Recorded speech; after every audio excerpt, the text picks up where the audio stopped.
Our first hack, words that work like magic in subject lines. This is important because when we write in a very linear fashion. One word followed by the next, followed by the next. But that is not how people read. When people read, they skim and they scan, and if something catches their attention, then they go in and more fully consume the content. And many studies have proven that some words have the power to leap off the screen and pull your eye in like a magnet. In fact, I call them eye magnet words for that very reason. And there's been a lot of research that's gone into this. All of this research, from the most simple to the most sophisticated, proves that some words have the power to attract the eye like a magnet.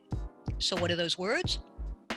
One of them is the word new. In fact, Copyblogger lists new as one of the top 5 most persuasive words in the English language.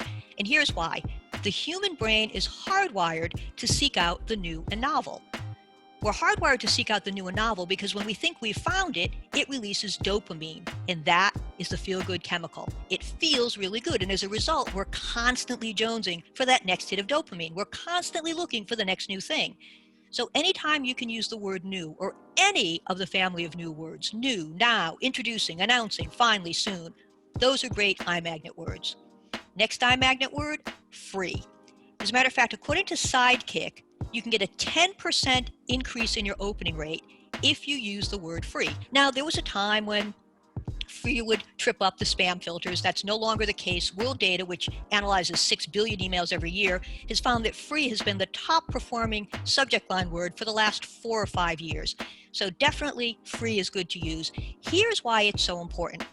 Dan Ariely is a Duke University professor. He's a world-renowned behavioral economist, and he's also the author of the New York Times best-selling book, Predictably Irrational. And in that book, he devotes an entire chapter to the pulling power of the word free. He explains that free produces such an emotional charge in us that we place far greater value on that free item than we should.